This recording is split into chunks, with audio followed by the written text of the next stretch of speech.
we've got some Max Rappaport action for you here at the station. Max Rappaport is a writer for Complex Sports. He is exceptional at Twitter. Go follow him at Max Rappaport on Twitter. And Max, we know you don't have a ton of time today, so we're just going to jump right into this. Sam Hinkie, wow, he's gone. My goodness, so abrupt. What went through your mind the moment you first heard the news? Well, I guess, Zach, I was shocked. Not that it happened. I was shocked by the timing of it. I really thought, and I think probably the ownership and Jerry Colangelo thought they at least had some time. My take on the situation was they were going to bring in Brian Colangelo. They probably had an inkling, or I would hope they had an inkling, that in doing so they might lose Sam. But they probably imagined that you wouldn't step down, that you would probably go into job search mode if he already wasn't there, right? Wasn't doing that already, and they'd probably have a few months of transition. I don't think they thought that he would do this. I think he probably made the right move because, to be honest, like regardless of whether they wanted to stick with him or move on, the way they went about it, I feel like was pretty disrespectful and just kind of a mess from the beginning. So I understand why he moved on. I was shocked that it happened when it did, but I kind of saw it coming probably since Jerry Colangelo was hired in December. Yeah, it's definitely shocking. And the timing, they were talking about it on the show before us, Temple Sports Hour, JT brought it up. The timing of this just seemed fishy. But I personally believe, I thought the process was working. It was a work in progress. I think you needed about 2 more years to truly say, okay, the process, it's in full motion. Let's start making moves here. I think the gun has been jumped. But I want to ask you, in your opinion, at what point is this process completed? Now, obviously, the circumstances saying the process might be over, but at what point do you feel it would be completed? Because I don't feel that today is that day. No, I don't either, and I don't think Sam Hinkie would have said it was either, and I don't think Brian Colangelo would either. I think they set themselves up really well for the future, but you can think of it like Sam Hinkie was tasked with creating a really big fire for the campsite, and he's just been in firewood collecting mode for 3 years, and they haven't started the fire. They just have a bunch of wood that maybe will burn, maybe won't. We haven't seen anything yet. It's all just pieces. But I think you're going to start seeing it move forward, starting this summer, starting pretty immediately. I think we were already going to see that with even if it had been Hinkie, but I think with Brian Colangelo, you'll probably see that accelerated a little bit. I think we're probably still, unless something crazy happens this summer, we're probably still at least a couple years away from playoffs, unless, of course, they are able to swing some kind of deal for Jimmy Butler or for Blake Griffin, or do something that completely changes the landscape. But assuming reasonable growth, probably we're looking at not this next year, maybe sneak in the year after that, but probably more likely 3 seasons from now. But I don't know. This also could really change things up with Brian here. I think hopefully they don't accelerate to the point of hurting the long-term value for short-term gain, but I think there's a better chance that they make a big move now than there was under Hinkie.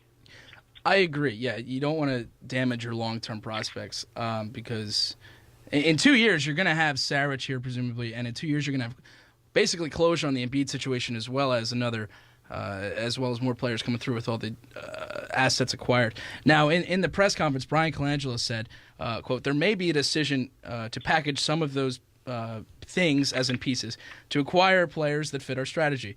Now, in your opinion, it's a tough question. What is their strategy? I think it's the same as it was the one that Sam talked about, which is basically they're trying to get a star player, and until you have at least one of those, it's really hard to move forward. It's possible that that'll come in the draft. Certainly if they pick in the top 2, maybe even the top 3, depending on what you think about Dragan Bender. Otherwise, if that doesn't happen, or even if that does happen, I think their first move is they need to acquire a star player, and if they don't think that's coming in the draft, either because they fall or they just don't like Ingram or Simmons or Bender, I think that's the first thing they're going to try to do. Because until you have that, you haven't done anything until you have that piece. think you see that around the league with other teams like the Orlando Magic. Like, even though I like the Utah Jazz, the Jazz to an extent, and that depends on what you think about Gordon Hayward. But like, until you have a player to build around, it's really hard to move forward with a rebuild at all. And I think they're at a point where they can't be as bad as they've been the last few years next year. I think the ownership, and I think, frankly, a lot of the fans, even the pro process people, saw this as like, okay, now it's been 3 years, we can't go into a fourth year of tanking. So I think if you don't get a star either through trade, free agency, or the draft this year, you're in a tough spot. So I think they're going to do all they can to make that happen. And once again, we're talking to Max Rappaport, writer for Complex Sports as well as Liberty Ballers. Max, you mentioned the upcoming draft and everything like that. And here at the station, I'm pretty big on draft stuff and everything like that. I know Brian Colangelo is known for being an executive of the year for both Phoenix Suns as well as the Toronto Raptors, but he's also known for drafting guys like Andrea Bargnani and Charlie Villanueva. So my big thing is, what do you think he values in draft stock? Because you look at guys like Ben Simmons and Brandon Ingram, and I think a lot of people see star, but I also see a lot of people and hear a lot of people saying Dragon Bender might be the way to go because that's a Brian Colangelo type pick. So what do you think his strategy will be going into June? Well, I think he gets a lot of grief for the Andrea Bargnani pick. Looking back, at the time, I loved Andrea Bargnani. A lot of people really liked him a lot, and obviously that pick didn't pan out. You looked last year, and the two guys that everyone talked about with Kristaps Porzingis were, well, maybe he's Dirk or maybe he's Andrea Bargnani. Now it looks like he's probably Dirk, and I think going back, we all wish now we had Kristaps Porzingis. I'm not ready to put Dragon Bender over Ingram or Simmons just because I like both of them a lot. And I don't know if Brian Colangelo is there either. I guess, bury him for the Andrea Bargnani pick just because, he took a swing at a home run and struck out instead. But I'd rather have a GM that's willing to take that kind of risk than a guy who's going to necessarily go the safe route or the more sure route. Because we just saw that with Julio Okafor, and I think everyone now would probably wish they'd gone for the Grand Slam and Kristaps Porzingis. That said, I think I kind of look at his and I should run after this question, but I think I look at his history of drafting. It's actually pretty solid. A lot of the guys that are in Toronto now on a very good Raptors team, Valanciunas, Terrence Ross, DeMar DeRozan, those are all guys that brought in by Colangelo through the draft. And then you look at Phoenix, he had a lot of success late in the second round. Drafted Sean Marion, drafted Steve Nash, drafted Amari Stoudemire. He's had a lot of success. Actually, in a way, he's more proven in terms of players he's drafted than Hinkie, which I guess isn't difficult because Hinkie doesn't have a long track record, and a lot of it's yet to be seen. Mm-hmm. But the draft is probably the area I'm most comfortable with Colangelo. Oh, that's good to hear. And I know you said they should have gone after Porzingis, but they were actually blocked. The agent wouldn't even let the Sixers get in the door or even see his practice or even talk to him. Yeah. Max, I know you have to run. We're going to let you go, but I have one final question. It's a two-word answer. The lottery doesn't pan out. You get the third overall pick, presuming Ingram and Simmons go 1, 2, whatever. Who are you taking at 3? I think it's Dragon Bender. No question. I think it's a two-person draft, but I think 3 is in Dragon Bender is if he's coming over right away, which it seems like he will be. I think he's a clear 3, and then after that, there's a pretty substantial drop off. Okay, that's Max Rappaport. He writes for Complex Sports and Liberty Ballers. You can follow him at Max Rappaport on Twitter. Thank you so much again for your time, Max. All right, thanks for having me. Take care. Bye-bye.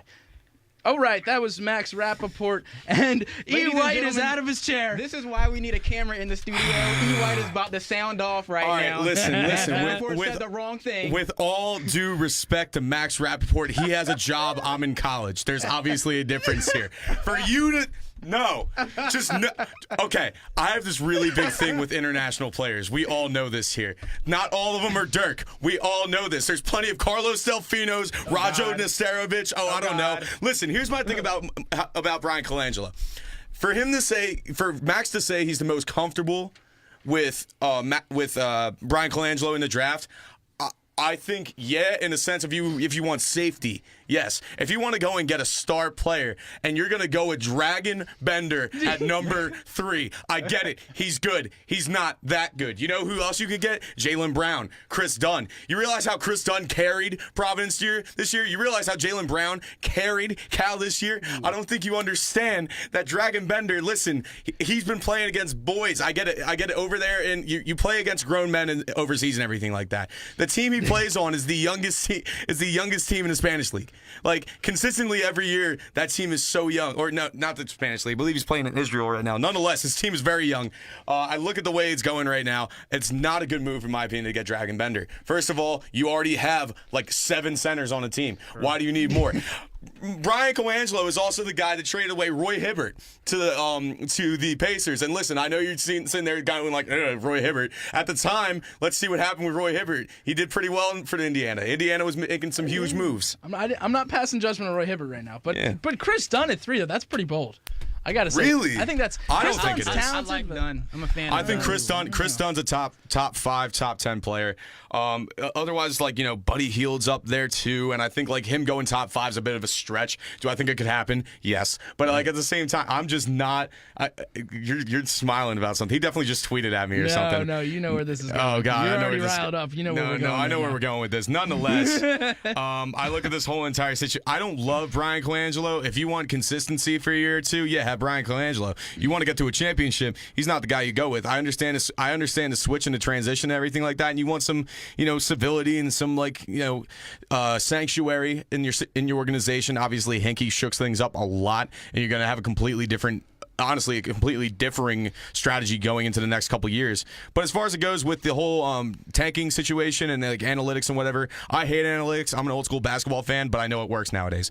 I think the biggest thing when you come down to it with Hinkie is, he did his job, he did what he could, but by, you say by the 5th year, I say by the 3rd year, you need to make changes. So I think this was the right move to get rid of a guy like Hinkie, or like not get rid of him, obviously he stepped down. Obviously there was something that went on that made him step down. So obviously there's some things that need to be figured out there. Nonetheless, I think that Hinkie was on his way out anyway. I don't think it's something that, it wouldn't work. I don't think it should happen. So I'm really like, I'm happy that Hinkie is out as a basketball fan, but having Brian Colangelo come in is probably the biggest setback the Sixers could ever have. So Colangelo is not ever the lesser of two evils. I'm not saying, listen, Colangelo did a great job in Phoenix. He did a great job in Toronto, but he also walked into a great situation in Phoenix, and he walked into a great situation in Toronto. He's walking into And he's never won anything. And I think it's a decent situation in Philadelphia, but like you're surrounded by a lot of youth, so you got to get a vet, and you got to get a good vet. This whole trade for find a way to get Jimmy Butler, find a way to get this, find a way to get that. Jimmy Butler's getting ready to take reins in Chicago. He's not going anywhere. You know what I mean? So you got to be realistic. I'm just being honest here. I'm sorry. Okay. No, that's you're enough good, of my man. rant. Eric is playing it today. E-White. I love it. This Dude, is great. You give me NBA and you try to you come in here and you tell me one thing, and all of a sudden you say one thing, just one single thing, and I'm setting off, man. Dragon. Well, since I've got you on, we're gonna jump into our break. But on the other side, Eric, I want to keep this riled up vibe going. I'm gonna quote your Facebook. Uh-oh. Quote, he pulled up Facebook? Crazy end to an incredible game. I still hate you, Villanova, but congrats, end quote. And I've got to say, Eric, I followed the tweets. I followed the Facebook. Somebody hit that delete button with Villanova. I did. Okay. I did. On that note, we're going to be back to discuss why Villanova basketball is truly a Philadelphia champion. 20 miles! On the other side. 20 miles! Here we go. 13 miles. Get your math checked. I hope this is recorded. I'm a journalism major. I'm I not hope supposed this to is have math recorded. skills. We'll be right back.